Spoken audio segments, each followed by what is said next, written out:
Here is every single possible way to file a claim, and I'll add some pros and cons to each.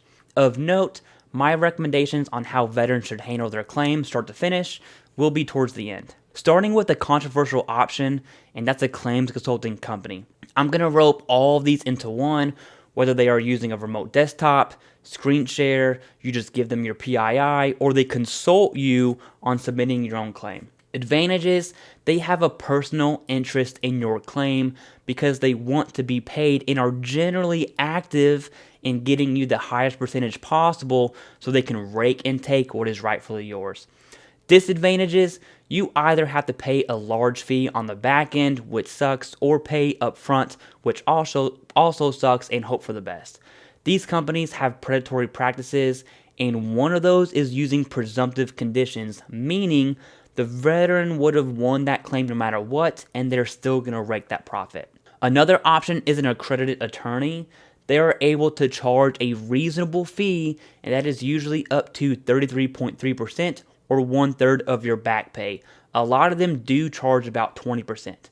Keep in mind, this is only for appeals, and they cannot charge for initial claims. Advantages, attorneys also have a vested interest in winning your claim, so they will do what's required. They have access to your records like your C file, and they understand the full picture of your situation and not just hearsay like a claims consulting company. Disadvantages, paying on appeals isn't the greatest thing in the world, but depending on your situation, you might need an attorney. Not all, but some attorneys are quick to push a claim to the board, which will take forever. And this will increase back pay for their office. The board does come in clutch and is required, but most times an HLR and a supplemental should be the way to go. Another option is using a Veteran Service Organization representative.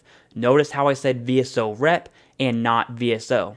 VSO is an organization like the VFW, American Legion, and all the other ones. VSO reps are trained to help you submit your VA claim, and that training looks different from person to person. To tell you the truth, some VSO reps are better than others, and that's a nice way to put it. A solid VSO rep in your corner can really help alleviate stress during this process. Now, there are also veteran service officers hired by the county, right? And they are trained through the county and uphold that VA accreditation system. Advantages, they are free, and most VSO reps volunteer their time, while other veteran service officers are paid by the state in whatever county you live in. Disadvantages, there are a lot of VSO reps and county VSOs that simply just don't cut it. This is a fact, and it sucks. The best VSO reps and county VSOs are overworked and overbooked, so they will get to you when they can, and it's not pretty. Another option is a VA claims agent, and they are pretty much like attorneys.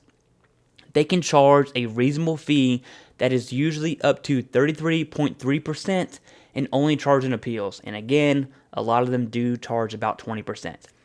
Most VA claims agents are really good at what they do, as they have to, 1, become an agent, and 2, promote their business.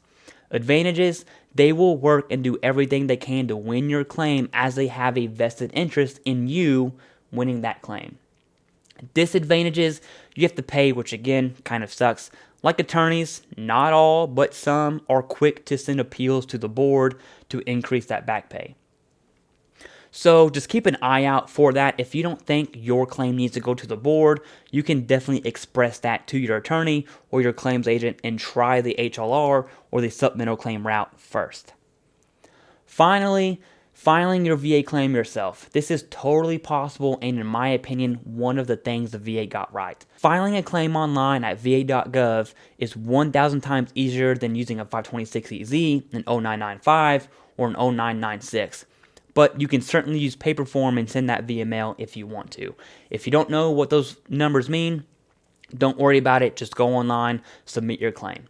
Food for thought, there isn't any magical way to submit your claim or special words you have to use. That does not exist. Just submit your claim on the proper form and everything's okay. An evidence-based claim.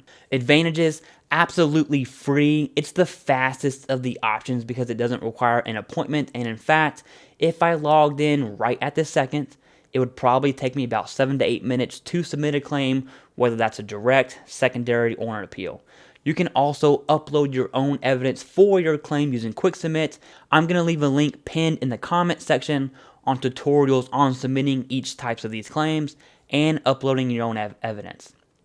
Disadvantages: if you aren't able to use a computer and go through the steps, that could certainly be a problem.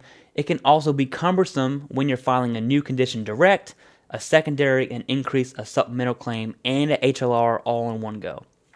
Here's my opinion on how every veteran should go about filing their claim, and I'm going to go start to finish. First, I would recommend understanding what it is you want to submit a claim for and start gathering that evidence. Evidence meaning the in-service event and the current diagnosis or symptoms of at a minimum. Once you gather the evidence, I'd recommend you go to a VSO and put a nice packaged evidence-based claim on their desk and let them know exactly what claim you want to submit and that you want to make sure your evidence is submitted with that claim. Why would I do this if submitting your own claim is easy? The answer is because VSO reps, assuming they have VBMS access, can come in clutch if something goes wrong down the road, kind of like a peek behind the curtain. Once that claim is submitted, you're in the waiting game now. Wait until your C&P exams, and during that time, understand how the VA will rate whatever condition it is you're claiming. Now let's talk worst case scenario. You're denied. I would look at the reason you were denied. For instance, if you had the in-service event but weren't diagnosed, first, shame on you for submitting a claim without a diagnosis. Now, go get a diagnosis and submit a supplemental claim. Same way through the VSO or by yourself online with a new disability. If you're missing the in-service event, you need to think of evidence that isn't medical to what caused this condition, and this can be a bit tricky. If you have the in-service event and a current diagnosis, or current documented symptoms, and you believe the VA made a mistake, then submit a higher level review with an informal conference. Be prepared to speak and reference your evidence during that conference. I say conference, but it'll just be a phone call with a rater. Now let's say you were denied again and all of your evidence is there, you have a few options. Assuming you are only missing a Nexus, you could get a private Nexus and a DBQ, and that'll cost you about $1,000, which sometimes could be worth it, especially if it'll push your rating to a high rating like 100%. Sometimes it's not worth it. You could also start to consider an attorney or an accredited claims agent. Personally, Andy Grosslaw is my go-to. I don't get anything from pushing his service, but I can tell you he's a good, genuine dude, and to me that matters. From there, if an attorney takes your case, then they believe they can win. Obviously, they would not take your case with zero hope.